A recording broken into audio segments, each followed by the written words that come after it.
Audio Jungle.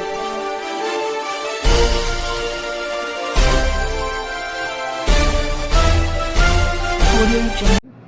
నిన్న ప్రజారోగ్య వేదిక 100 పడకల సాధన కమిటీ టీం అందరూ కూడా లోకేష్ గారికి లాస్ట్ టైం ఆగస్టులో కలిసినప్పుడు ఆయన ఏమన్నారంటే యాక్షన్ ప్లాన్ రెడీ చేయమన్నారు. సో ఈ 3 monthsలో అప్డేట్స్ కూడా ఆయనకి చెప్పడం జరిగింది. అలానే మన హాస్పిటల్ గవర్నమెంట్ క్యాబినెట్ అప్రూవల్ చేయటం, ఫైనాన్షియల్ క్లియరెన్స్ చేయటం, అలానే జీవో రిలీజ్ చేసినప్పుడు ఆయన అమెరికాలో ఉండటం వల్ల మనకు అపాయింట్మెంట్ కుదరలేదు. సో నిన్న అసెంబ్లీ సెషన్స్ అవ్వగానే ఫస్ట్ అపాయింట్మెంటే ప్రజారోగ్య వేదిక టీంకి ఇచ్చారు. ఆల్మోస్ట్ దీని మీద ఉన్న అప్డేట్స్ అన్నీ కూడా ఆయనకి ఎక్స్ప్లెయిన్ చేయటం అయింది. దీన్ని మోడల్ హాస్పిటల్గా డిజైన్ చేయాలంటే ఆయన ఒక విజన్ ఏంటో నిన్న అందరికీ కూడా చాలా క్లియర్గా చెప్పారు. సో మనం ఏదైనా సక్సెస్ఫుల్ ప్రాజెక్ట్ అయ్యింది అంటే మనం అది ఎందుకు సక్సెస్ అయింది, ఎలా సక్సెస్ అయింది, దాని ఒక డిఫరెన్స్ మామూలుగా వేరే దానికి దీనికి ఎలా ఉందనేది ఎట్లా మనం తెలుసుకుంటామో, అలానే ఇక్కడ హాస్పిటల్ ఎస్టాబ్లిష్ చేసినాక అందరూ కూడా మన మంగళగిరికి వచ్చి ఇక్కడ ఇంత బాగా ట్రీట్మెంట్ జరుగుతున్నాయి, ఇంత బాగా వైద్య సేవలు అందిస్తున్నారు, అది ఎలా పాసిబుల్ అయ్యింది అనే విధంగా ఈ ప్రాజెక్ట్ని డిజైన్ చేయాలని చెప్పేసి ఆయన ఒక విజన్ని మా అందరికీ కూడా చెప్పడం జరిగింది. ఇలానే మన ఇండియాలో ఎక్కడైతే సక్సెస్ఫుల్ మోడల్స్ ఉన్నాయో మీరందరూ కూడా దాన్ని విజిట్ చేసి ఒక 1 month, 1.5 monthలో మనం శంకుస్థాపనకి రెడీ అవుదాం. మ్యాక్సిమం జనవరి పండగ అవ్వగానే అన్నట్టుగా ఈ లోపల మన ఇన్పుట్స్ అన్నీ తీసుకొని, అంటే ప్లాన్ కానీ ఈ 4 ఎకరాలు డిజైన్ చేయటం, అన్నీ బ్లాక్ వైజ్గా డిజైన్ చేయటం అనేది ఆయన చాలా క్లియర్గా ఎక్స్ప్లెయిన్ చేశారు. అండ్ ఆయన ఎంత ఇంట్రెస్టెడ్గా ఉన్నారంటే ఈ ప్రాజెక్ట్ని చాలా డ్రీమ్ ప్రాజెక్ట్ కింద. సో ఫస్ట్ అప్రూవ్ అయింది మంగళగిరిలో ఈ 100 పడకల ఏరియా హాస్పిటల్. సో దీన్ని చాలా ఇంట్రెస్ట్గా తీసుకెళ్లారు. దీన్ని ఫస్ట్ నుంచి కూడా ఫాలోఅప్ చేస్తా మేము 10 సంవత్సరాల్లో డిఎంఈ నుంచి, సిద్ధార్థ మెడికల్ కాలేజ్ నుంచి మేము డీలింగ్ చేయలేకపోయాం వైద్య విధాన పరిషత్కి. ఆయన ఒక 1 నెల రోజులు ఫాలోఅప్ చేసి దీనికి సెపరేట్ టీం ఫామ్ చేసి ఆ టీం అందరూ కూడా ఈ హాస్పిటల్ కోసమే రోజు అన్నిసలు మార్నింగ్ అండ్ ఈవినింగ్ కూడా దాని పర్మిషన్స్ తీసుకురావటం, దాని క్యాబినెట్ అప్రూవల్ అన్నీ కూడా చాలా చాలా ఫాస్ట్గా అయిపోయినాయి. అన్నిటికీ ఏకైక కారణం ఆయన లోకేష్ గారు, ఆయన టీం చాలా ఇంట్రెస్ట్గా ఈ ప్రాజెక్ట్ని ముందుకు తీసుకెళ్ళటం.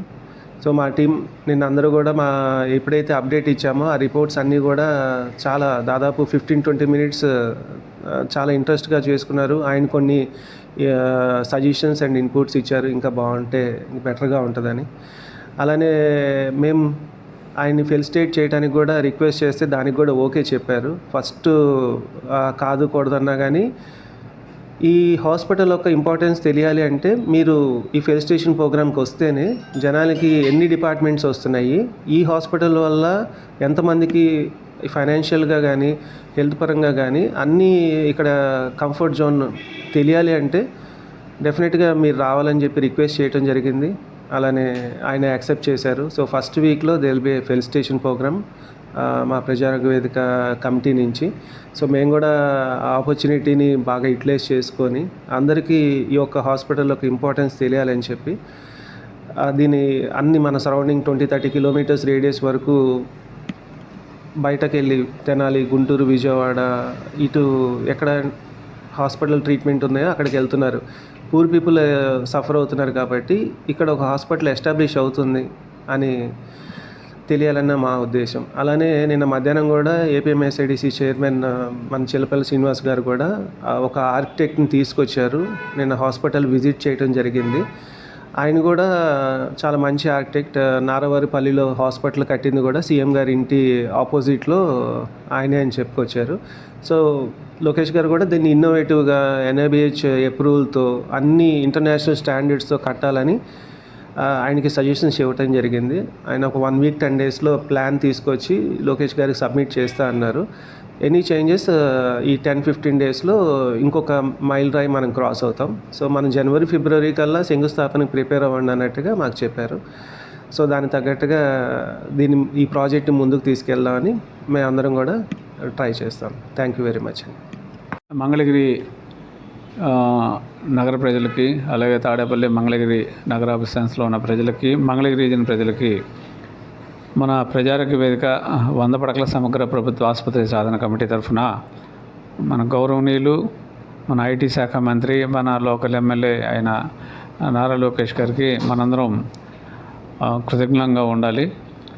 అలాగే మన అభినందనలు కూడా చెప్పాలి. కారణం ఏంటంటే దీన్ని ఒక డ్రీమ్ ప్రాజెక్ట్గా తీసుకుని మన మంగళగిరి గవర్నమెంట్ హాస్పిటల్ని 100 బెడ్ హాస్పిటల్గా డిక్లేర్ చేయడం, అలాగే నోటిఫికేషన్ ఇవ్వడము, తర్వాత పోస్టులు కూడా దాదాపు 72 పోస్టులు రిలీజ్ అవుతున్నాయి.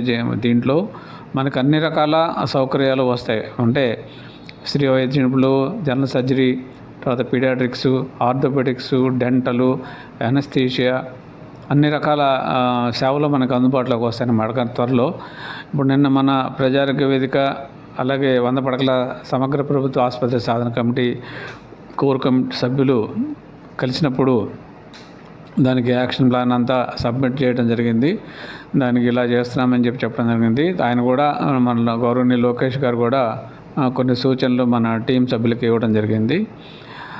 ఎక్కడెక్కడైతే మంచి హాస్పిటల్స్ ఉన్నాయో గవర్నమెంట్ సెక్టర్లో నావెల్గా ఉన్నాయో అలాంటివి కూడా విజిట్ చేయమని చేసి మనకి ఇన్పుట్స్ ఇవ్వమని చెప్పడం జరిగింది. తను కూడా తన టీంని పంపిస్తానని చెప్పడం జరిగింది. కాబట్టి మనం ఎన్నాళ్ళ నుంచి ఎదురు చూస్తున్న మధుర క్షణాలు వస్తున్నాయి. ఇది శంకుస్థాపన మనకి జనవరిలో ఉంటుంది, సంక్రాంతి ఆ ప్రాంతంలో ఉంటుంది. కాబట్టి ఒక 6 నెలల్లో పూర్తిగా హాస్పిటల్ని కంప్లీట్ చేసి సేవలు అందుబాటులోకి తీసుకొస్తామని తను చెప్పడం జరిగింది. అలాగే మన చెల్లపల్లి శ్రీనివాసరావు గారు కూడా మన ABMSIDC చైర్పర్సన్ ఆయన చెప్పడం జరిగింది. అలాగే మేము రీసెంట్గా మన హెల్త్ మినిస్టర్ సత్యకుమార్ యాదవ్ గారిని కూడా కలవడం జరిగింది.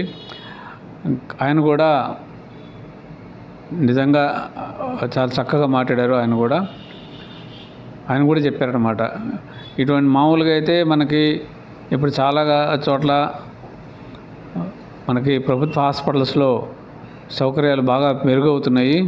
చాలా మంచి డాక్టర్స్ వస్తున్నారు. అలాగే చాలామందికి ప్రైవేట్ హాస్పిటల్స్కి వెళ్ళినప్పుడు జేబులు చిల్లిపడుతున్నాయి. దాదాపు 70 to 80% out of pocket expenditure అయిపోతున్నది. ఇటువంటి పరిస్థితుల్లో మనకి ఈ హాస్పిటల్ రావడము, మన మంత్రి గారు చొరవ చూపించి దీన్ని ఒక ప్రెస్టేజ్ ప్రాజెక్ట్గా డెవలప్ చేయడానికి మనందరం అభినందిస్తున్నాము. అలాగే మనందరం కూడా మన వంతు సహాయ సహకారాలు అందించాల్సిందే ఖచ్చితంగా. ఎవరైనా మనకి కాంటాక్ట్స్ కనుకుంటే CSR ఫండ్స్ కనుక మనకి ఇవ్వగలిగిన వాళ్ళు ఎవరు ఉంటే వాళ్ళ లిస్టు కూడా మా ప్రజారోగ్య వేదికకి అలాగే 100 పడకల సమగ్ర ప్రభుత్వ ఆసుపత్రి సాధన కమిటీకి ఆ లిస్టుని కూడా మీరు మాకు పంపిస్తే, వాళ్ళు ఎంత ఫండ్ ఇవ్వగలరో ఏంటనే లిస్టు పంపిస్తే దాన్ని కూడా మేము మంత్రి గారికి అందజేయడం జరుగుతుంది. Thank you very much. అందరికీ ఆల్ ది బెస్ట్. ఇక్కడ మనకి మంచి హాస్పిటల్ వస్తున్నందుకు మనందరం గర్వపడాల్సిన అవసరం ఉంది. గర్వపడదాం. Thank you.